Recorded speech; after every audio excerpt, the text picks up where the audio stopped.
অবশ্যই আমি as a cricket player হিসাবে আমি সব ফর্মের ক্রিকেটটা খেলতে চাই। আমার আইডল বাংলাদেশে লিটন ভাই আর ইন্ডিয়াতে মানে ফরেন কান্ট্রিতে রোহিত শর্মা। আমি চেষ্টা করবো আমার বেস্টটা খেলার জন্য।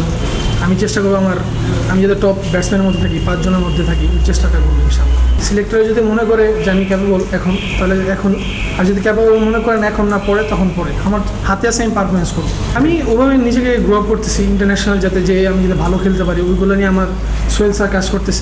ন্যাশনাল টিমে বাবুল স্যারও ছিলেন, আলহামদুলিল্লাহ অনেক ভালো এক্সপিরিয়েন্স ছিল। অনেক ন্যাশনাল টিম প্লেয়ারের সাথে আমি প্র্যাকটিস করতে পারছি, আমার খুব অভিজ্ঞতা হয়েছে এখান থেকে, অনেক কিছু নেওয়ার চেষ্টা করছি এখান থেকে।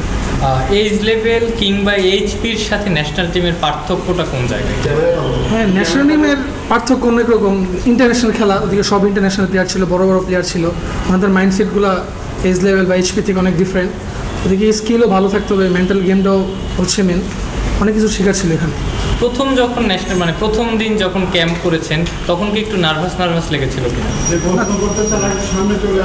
তেমনটা কিছু মনে হয়নি, জাস্ট নর্মাল যেমন ছিল, নর্মাল যেভাবে 19 এইচপি যেভাবে ক্যাম্প করছি ওয়ে করার চেষ্টা করছি।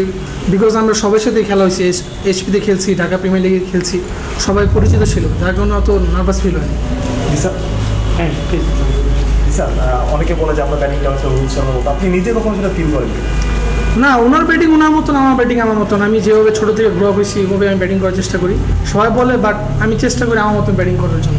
আপনার আইডলকে যদি আমার আইডল বাংলাদেশে লিটন ভাই আর ইন্ডিয়াতে মানে ফরেন কান্ট্রিতে রোহিত শর্মা।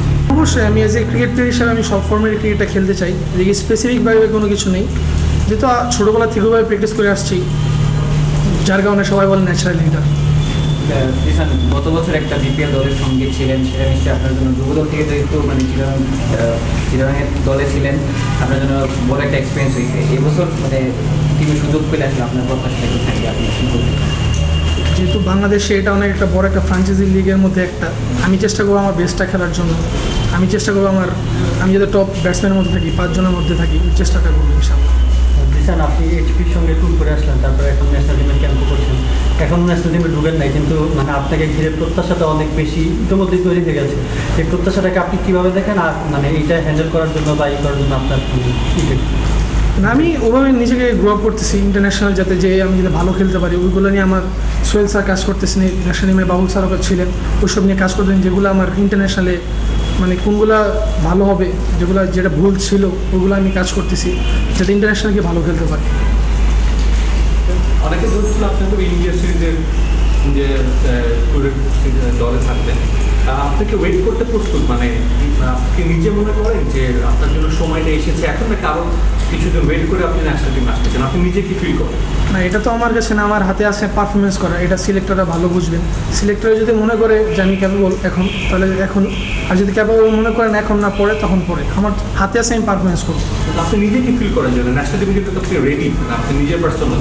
এটা তো সিলেক্টর হাতে, এটা তো আমার হাতে না, আমার পারফরমেন্স আমার হাতে, পারফরমেন্স করবো। হয়তো বা সিলেক্টর যদি মনে করে যে না ও ক্যাপেবল, তাহলে ন্যাশনাল টিমের ক্রিকেটাররা আপনার এইচপির পারফরমেন্স বা অন্যান্য নিয়ে কোনো পরামর্শ দিয়েছে?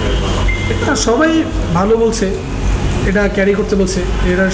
এটা শেষ না, আরও আছে সামনে, ভালো খেলা আছে, বিপিএল আছে, এনসিএল আছে, ইমার্জিং খেলতে যাবো, ওদিকেও আছে, ভালো খেলতে বলছে, খুশি হতে না বলছে। ঠিক আছে, থ্যাংক ইউ। স্টাফ লাগছে।